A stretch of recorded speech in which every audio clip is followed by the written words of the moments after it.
الحمد لله نحمده ونستعينه ونستغفره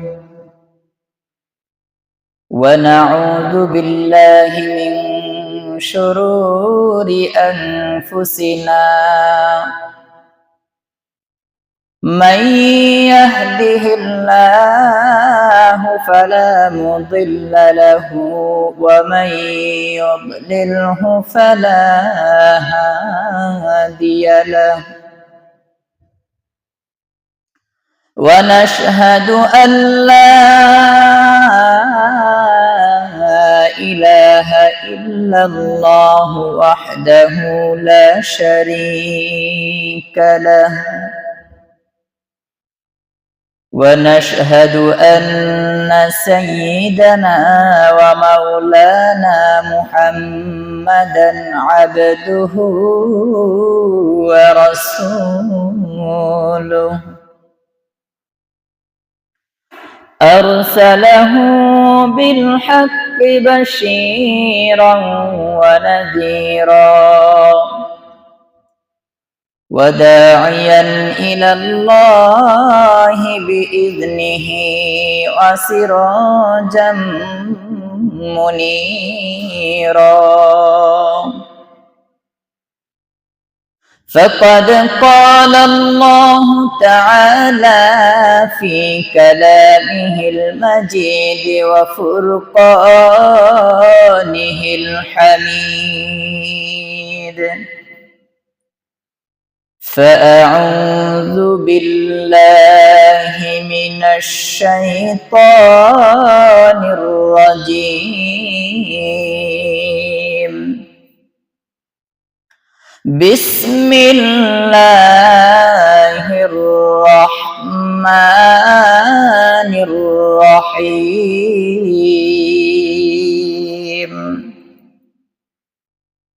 سبحان الذي أسرى بعبده ليلا من المسجد الحرام إلى المسجد الأقصى الذي باركنا حوله لنريه من آياتنا إنه هو السميع البصير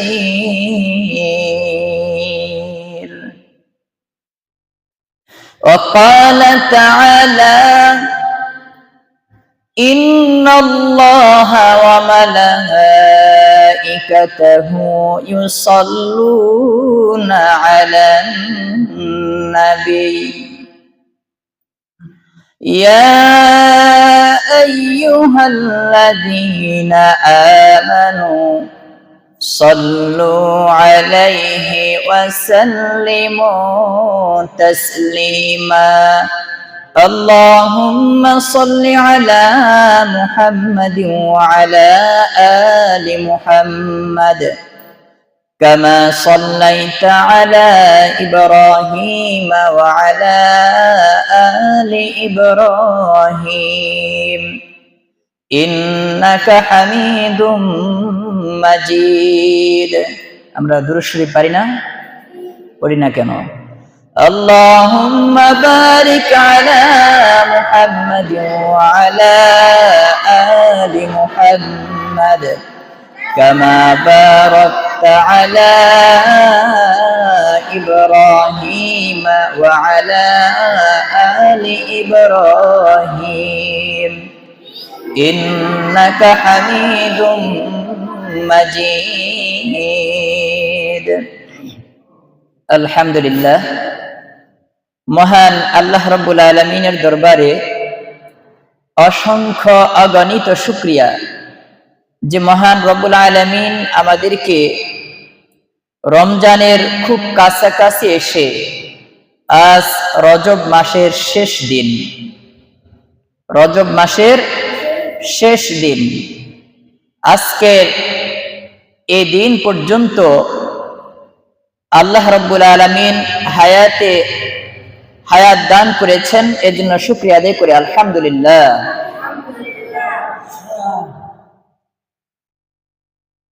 আল্লাহ রাব্বুল আলামিন মানুষকে বিপদ থেকে সুপথে আনার জন্যে বিভিন্ন সময় বিভিন্ন নজির স্থাপন করেছেন। আল্লাহ তাআলা বিভিন্ন ঘটনার প্রেক্ষাপট মানুষের নিকট তুলে ধরেছেন।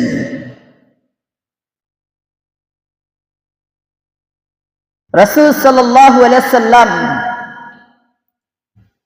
যখন আল্লাহ রাব্বুল আলামিনের পক্ষ থেকে দাওয়াতের আহ্বান পেলেন, দাওয়াত দেওয়ার জন্য দ্বীনে ইলাহির মহান রবের, এই মহান জগতের একচ্ছত্র অধিপতি মহান মালিক রব্বুল আলামিনের দাওয়াত দেওয়ার জন্য যেদিন আহ্বান পেলেন, হুকুম পেলেন, নির্দেশ পেলেন, সেই দিন থেকে তিনি কাফের বেঈমান মুশরিকদের নিকট যে দাওয়াত দিয়েছেন, সেই দাওয়াতের ঘটনা আমাদের কাছে হাদিসের মাধ্যমে সুস্পষ্ট হয়ে আছে। সেই দাওয়াত দেওয়ার আগ পর্যন্ত নবী মুহাম্মদুর রাসূলুল্লাহ সাল্লাল্লাহু আলাইহি সাল্লাম মক্কার সকলের কাছে খুব প্রিয় ছিলেন, বিশ্বস্ত ছিলেন। কতটা বিশ্বস্ত ছিলেন যে এতটাই বিশ্বস্ত ছিলেন, তখনকার তার আশেপাশের কাফেররাও মুশরিকরাও তার কাছে টাকা পয়সা আমানত রাখত, অর্থ সম্পদ আমানত রাখত। কিন্তু যখন দ্বীনের দাওয়াতের কথা আসলো, দাওয়াত দেওয়া হলো, সেই দাওয়াতের পূর্বক্ষণে নবী মুহাম্মদুর রাসূলুল্লাহ সাল্লাল্লাহু আলাইহি সাল্লাম সমস্ত গোত্রের মানুষকে ডাকলেন। পাহাড়ের পাদদেশে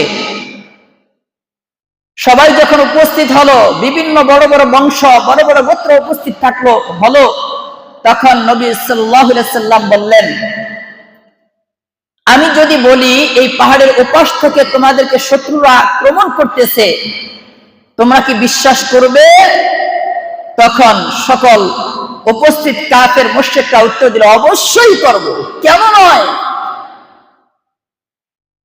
তুমি তো আব্দুল্লাহর ছেলে, আমাদের কাছে কখনো মিথ্যা বলো নাই, তুমি তো কখনো আমাদের সাথে প্রতারণা করো নাই। এইভাবে ঘোষণা করলো। এরপর মুহূর্তের মধ্যে অবস্থা পরিবর্তন হয়ে গেল। কেমন? নবী মুহাম্মদ রাসূলুল্লাহ সাল্লাল্লাহু আলাইহি ওয়াসাল্লাম যখন তাদেরকে এই কথা বলার পরেই তাওহীদের ডাক দিলেন, এক রবের দাওয়াত দিলেন, সাথে সাথে ওই মানুষগুলো আবার ঘুরে গেল। যে মানুষ আল্লাহ অবশ্যই বিশ্বাস করব, তুমি তো কখনোই প্রতারণা করো নাই, কখনো তুমি মিথ্যা বলো নাই, ওই মানুষগুলো মুহূর্তের মধ্যে পরিবর্তন হয়ে গেল। আবু লাহাব বলল, ধ্বংস হও তুমি, তুমি কি এই জন্যই আমাদেরকে ডাকছো? নাউজুবিল্লাহ। কে বলছে? আবু লাহাব। কি বলছে?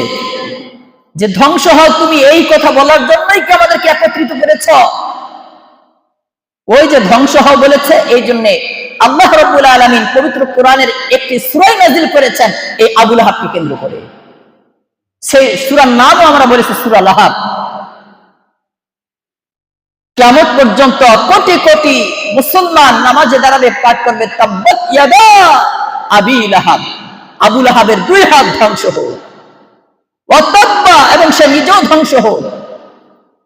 যাই হোক, এই যে মানুষগুলো বিরোধিতা হতে শুরু করলো, দাওয়াত দিচ্ছেন নবী সাল্লাল্লাহু আলাইহি সাল্লাম বিভিন্ন বংশের মানুষদের কাছে। কাফের বেঈমানরা বিভিন্ন ভাবে নবীজির দাওয়াতকে দমন করতে চেষ্টা করলো, কিন্তু কোনোভাবেই পারলো না। কখনো হাদিসের মধ্যে আসছে, কখনো উটের নাড়ি বুড়ি নবীজি সিজদায় গেলে নবীজির মাথার উপর চাপিয়ে দিত, কখনো তার চলার পথে কাটা বিছিয়ে রাখতো, কখনো ছোট ছেলে মেয়েদেরকে লেলিয়ে দিত পিছনে পাগল বলার জন্য, পাগল বলে ছোট ছেলে মেয়েরা পাথর নিক্ষেপ করত। এত কষ্ট এত দুঃখ ভোগ করে মুহাম্মদুর রাসূলুল্লাহ সাল্লাল্লাহু আলাইহি ওয়াসাল্লাম দাওয়াতের কাজ এগিয়ে যেতে লাগলেন। তার এই দুঃখের সঙ্গী ছিলেন তার প্রিয়তমা স্ত্রী হযরত খাদিজাতুল কুবরা রাদিয়াল্লাহু তাআলা আনহা এবং তার চাচা যিনি ঈমানদার হন নাই আবু তালেব তার দুঃখের সঙ্গী ছিলেন। এই দুইজন মানুষ নবীজিকে সব সময় সাহায্য করত, পাশে থাকতো, পরামর্শ দিত, আশ্রয় দিত। কিন্তু 619 খ্রিস্টাব্দে এই নবীজির দুই ভালোবাসার মানুষ দুনিয়া থেকে বিদায় নিলেন। নবীজির স্ত্রী খাদিজাতুল কুবরা রাদিয়াল্লাহু তাআলা আনহা ইন্তেকাল করলেন, নবীজির চাচা আবু তালেব ইন্তেকাল করলেন। এতদিন কাফের বেঈমানরা অত্যাচার করত, এই অত্যাচার ভুলে যেত তাদের আদরে চলে আসলে, এই অত্যাচার কিছুটা সামলে নিত। কিন্তু যখন তারা মারা গেলেন এবং অত্যাচারের মাত্রা আরো বেড়ে গেল, তখন নবী সাল্লাল্লাহু আলাইহি ওয়াসাল্লাম বিষণ্ণ হয়ে পড়লেন। দুঃখ, কষ্ট, যাতনা এগুলো বাড়তে লাগলো। আল্লাহ পাক রব্বুল আলামিন চাইলেন যে আমার হাবিব, আমার নবী, তাকে আমি এতিম অবস্থায় দুনিয়াতে পাঠাইছি। আমার এই বন্ধু এত কষ্ট করে দিনের দাওয়াত দিচ্ছে, তারপরেও কাফের বেঈমানরা যে অত্যাচার করছে, এরপরেও তার প্রিয়তম দুইজন সঙ্গী চলে গেল দুনিয়া থেকে। এই মুহূর্তে আমার বন্ধুকে তার দুঃখ কষ্ট ভুলিয়ে দেওয়ার জন্য একটি মহান সিদ্ধান্ত নিলেন আল্লাহ রাব্বুল আলামিন, সেটা হলো মেরাজ। কিসের সিদ্ধান্ত? মেরাজ। সেই ঘটনায় পবিত্র কোরআন সূরা বনী ইসরাঈলের প্রথম আয়াত আমি তেলাওয়াত করলাম। এখানে আল্লাহ তাআলা বলেন, সুবহানাল্লাযী আসরা বিআবদিহি লাইলাম মিনাল মাসজিদিল হারামি ইলাল মাসজিদিল আকসা। পবিত্র সেই মহান সত্তা যিনি তার বান্দাকে এক রাতও না, এক রাতের কিছু অংশ সময়ের মধ্যে মসজিদে হারাম, মক্কা নগরীর মসজিদে হারাম থেকে সেই ফিলিস্তিনের বাইতুল মাকদাস পর্যন্ত ভ্রমণ করিয়েছেন। জোরে বলি সুবহানাল্লাহ। আল্লাযী বারাকনা হাওলাহু লিনুরিয়াহু মিন আয়াতিনা। আর এই যে মক্কার মসজিদে হারাম থেকে ফিলিস্তিনের মসজিদে আকসা পর্যন্ত যে এত দূর পথ ভ্রমণ করিয়েছেন, আমরা যখন বিভিন্ন জায়গা সফর করি, ভ্রমণ করি, আশেপাশের জায়গাগুলো দেখার চেষ্টা করি যে এই জায়গাটা কেমন, কিরকম সুন্দর। তো আল্লাহ রাব্বুল আলামিন বলছেন যে আমি তাকে ভ্রমণ করিয়েছি, সাথে সাথে তার ভ্রমণের যেই জায়গা, স্থান, এগুলো আমি নূরে নূরান্বিত, আলোকিত করে দিয়েছি। সুবহানাল্লাহ। কেন করে দিয়েছি? লিনুরিয়াহু মিন আয়াতিনা। আল্লাহ বলছেন যাতে আমার নবী এই ভ্রমণের পথে, আমার অসংখ্য নিদর্শন রয়েছে, আমার অসংখ্য সৃষ্টি রয়েছে, সৌন্দর্য রয়েছে, আমার নিদর্শনাবলী আমার নবী যেন দেখতে পারে, এই জন্য আমি এগুলো আলোকিত করেছি। সুবহানাল্লাহ। হাদিসের মধ্যে আসছে রাসূল সাল্লাল্লাহু আলাইহি ওয়াসাল্লাম ক্লান্ত শ্রান্ত মন নিয়ে পবিত্র কাবা গৃহের হাতেমে কাবায় শুয়ে আছেন। কোথায়? হাতেমে কাবায়। এই হাতেমে কাবায় শুয়ে আছেন। ঘুমের মধ্যে এমন সময় আল্লাহ রাব্বুল আলামিন হযরত জিবরাইল আলাইহিস সালামকে পাঠালেন, ও জিবরাইল, যাও আমার বন্ধুর কাছে, আমার বন্ধুকে আমার দিদারে নিয়ে আসো। জিব্রাইল আলাইহিস সালাম নবীজির কাছে এসে তাকে ঘুম থেকে তুললেন। হাদিসের মধ্যে যা আসছে যে তাকে ঘুম থেকে তুললেন, এখন তাকে যেই পরিকল্পনা নিয়ে আল্লাহ পাঠিয়েছেন যে বাইতুল্লাহ থেকে বাইতুল মাকদাস পর্যন্ত এই দীর্ঘ পথ তিনি জার্নি করবেন, শুধু তাই নয় সেখান থেকে সপ্ত আসমান পর্যন্ত আল্লাহ নিয়ে যাবেন। এই যে এখন আমাদের দেশের সব এই বিমান তো আকাশে উঠতে পারে না, সামান্য চাঁদে যায়, সেই চাঁদে সব যানগুলো যেতে পারে না। তো আল্লাহ রাব্বুল আলামিন তার বন্ধুকে নেওয়ার জন্য সেই প্রস্তুতি সহই পাঠিয়েছেন। জিব্রাইলকে হুকুম দিলেন, জিব্রাইল আমার বন্ধুকে তুমি যখন সেখান থেকে রওনা করবে নিয়ে, তার আগে তোমার একটা কাজ আছে। কাজটা কি? তুমি আমার বন্ধুর গলা থেকে শুরু করে নাভি পর্যন্ত এটা ফাড়বে, যেটাকে বলে ওপেন হার্ট সার্জারি, ডাক্তারি ভাষায় বলে ওপেন হার্ট সার্জারি। এই ওপেন হার্ট সার্জারি করবে, করে তারপরে তার ভিতরে এমন ভাবে তুমি সবকিছু সেট করবে, পরিচ্ছন্ন করবে, ঈমান দিয়ে ধৌত করবে, যাতে করে এই দুনিয়া থেকে যে সপ্ত আসমান পর্যন্ত ভ্রমণ করার জন্য কোনো প্রতিবন্ধকতা না থাকে। সুবহানাল্লাহ। হাদিসের মধ্যে আসছে এইভাবে ফাশাক্ত মিনান নাহরি ইলা নিরাকিল বাতন, বুখারী শরীফের হাদিস, যে জিবরাইল আলাইহিস সালাম তার গলা থেকে শুরু করলেন না করে নাভি পর্যন্ত ফাড়লেন, এরপরে তাকে তার হিকমত এবং ঈমানের পাত্র দ্বারা এগুলো ধৌত করলেন। সুবহানাল্লাহ। ফলে এই যে যদি আজকে অমুসলিমরা এবং যারা কাফেররা, মুশরিকরা যারা বিরোধিতা করবে, তারা যেন বলতে না পারে যে এই পৃথিবীর জমিন থেকে আকাশে আসা তো সম্ভব না। আজকে সেই মানের যদি যন্ত্র তৈরি হয়, চাঁদে যেহেতু যেতে পারে, তা আল্লাহ সেই মানের তাকে করে নিতে পারেন না? অবশ্যই পারেন। এরপরে রাসূল সাল্লাল্লাহু আলাইহি সাল্লামকে নিয়ে যাত্রা করবেন, ওপেন হার্ট সার্জারি করলেন, ভ্রমণের উপযুক্ত করলেন। এখন যানবাহন লাগবে না, যানবাহন আনলেন। আল্লাহ রাসূল সাল্লাল্লাহু আলাইহি সাল্লাম বললেন যে আমার কাছে একটি সাদা, ধবধবে সাদা একটি বাহন আসলো। কি রঙের? ধবধবে সাদা একটি চতুষ্পদ জন্তু, সেটা যেটাকে আমরা বোরাক বলি, কিন্তু ওইটা হাদিসে আসছে যে এটা খচ্চর আর গাধা দুইটার মাঝামাঝি দেখতে। খচ্চর এবং গাধা, খচ্চর থেকে একটু নিচু, গাধা থেকে একটু উঁচু, হাদিসে এভাবেই আসছে। এটাও বুখারী শরীফের হাদিস। এরপরে বুরাকে ওঠার পরে বুরাক ছুটতে লাগলো, চলতে লাগলো। হাদিসে আসছে যে এই বুরাকটা কি গতিতে চলেছে। যখন দুনিয়া থেকে, আমাদের এই জমিন থেকে, পৃথিবী থেকে বিজ্ঞানীরা চাঁদে যায়, সাধারণ বিমান দিয়ে যেতে পারে না, স্পেশাল যান তারা তৈরি করে এর জন্য।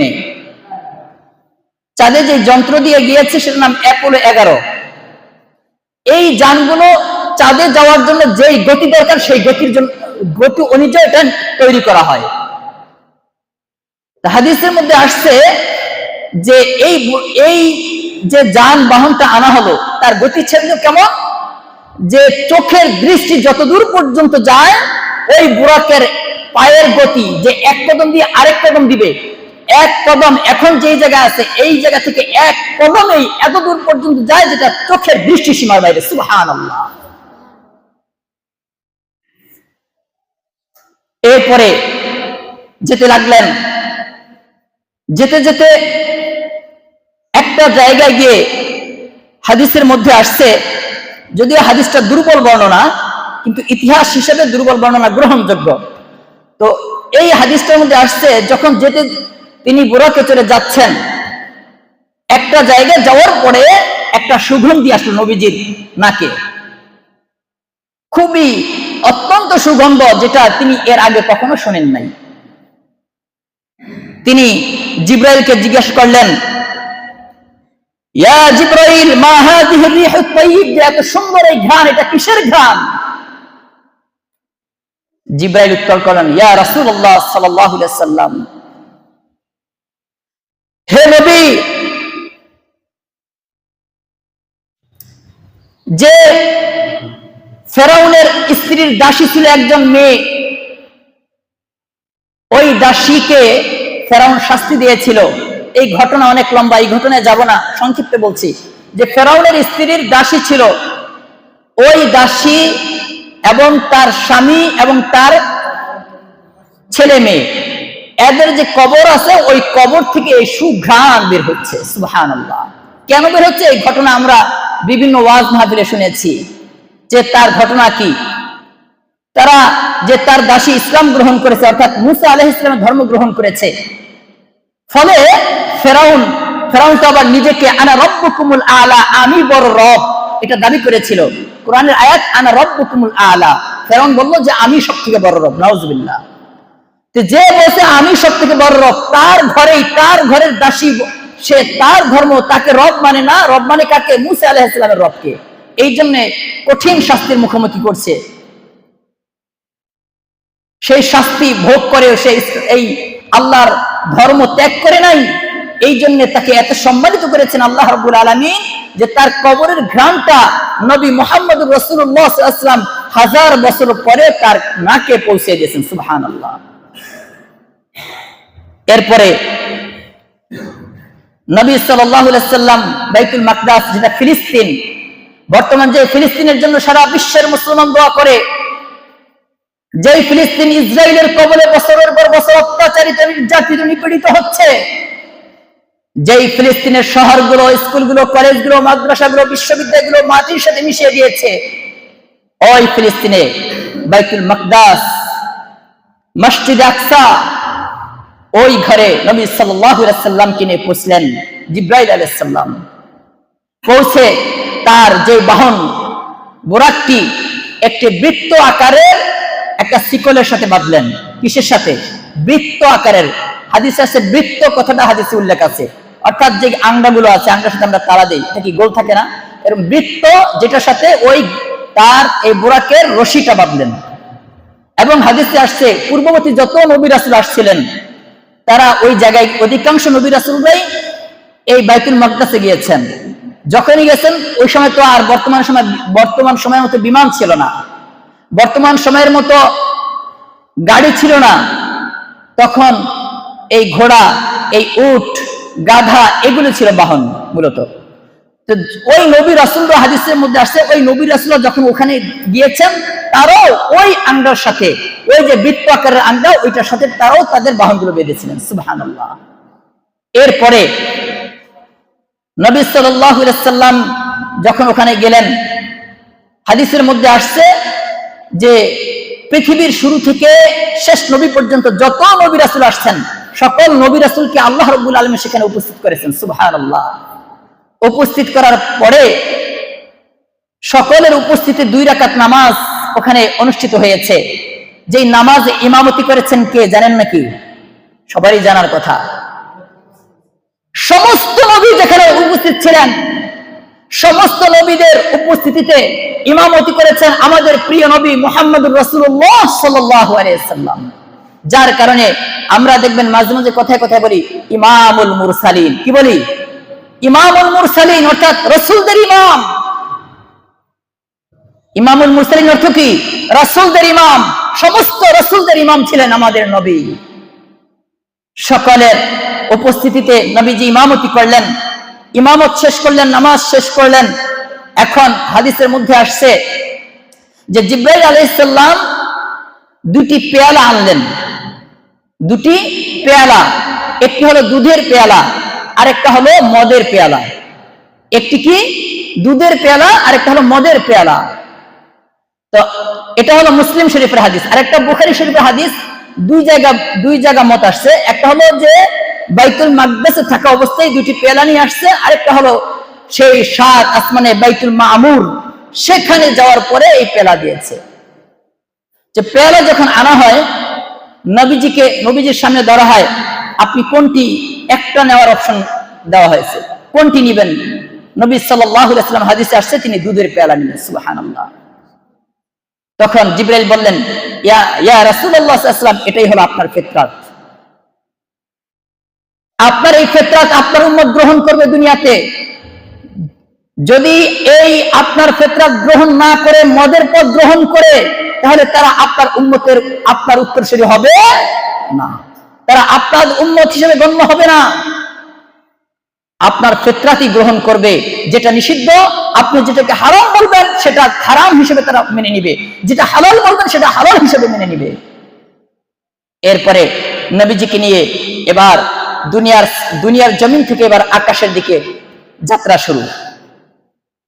আকাশের দিকে যাত্রা শুরু। যখন প্রথম আকাশের কাছে গেলেন, খেয়াল করবেন, প্রথম আকাশের কাছে যখন গেলেন তখন দরজা খুলতে বলা হলো। দরজার যে প্রহরী হয়েছে, আকাশের যে প্রহরী আল্লাহ রেখেছেন ফেরেশতা, প্রশ্ন করলেন কে? উত্তর দিলেন আমি জিব্রাইল। প্রশ্ন করলেন আপনার সাথে কে?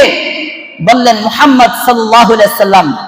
বললেন আপনার সাথে যে মুহাম্মদ সাল্লাল্লাহু আলাইহি ওয়াসাল্লাম আসছেন, তাকে আনার জন্য আল্লাহ কি আপনাকে আদেশ করেছেন?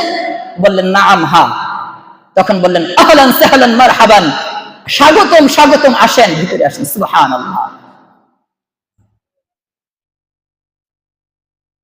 যখন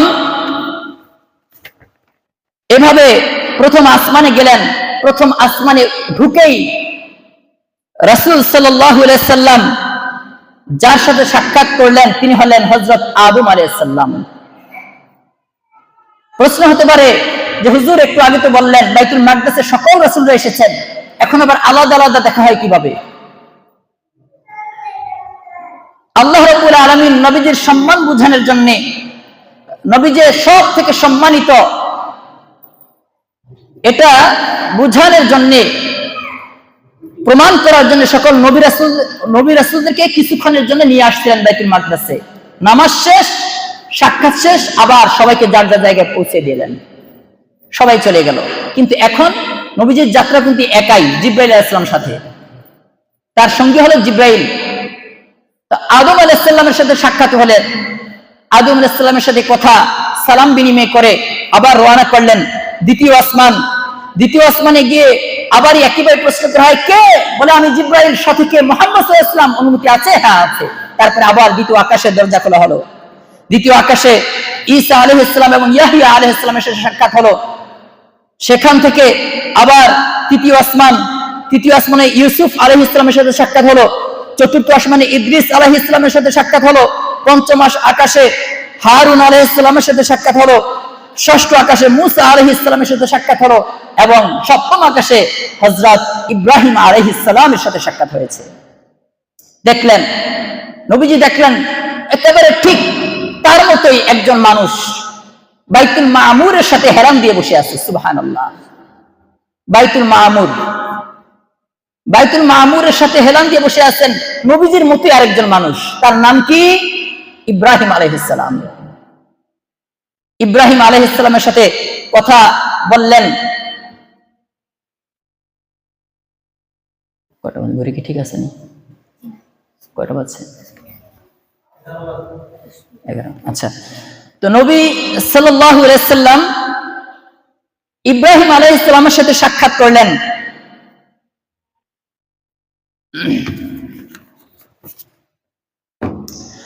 এরপরে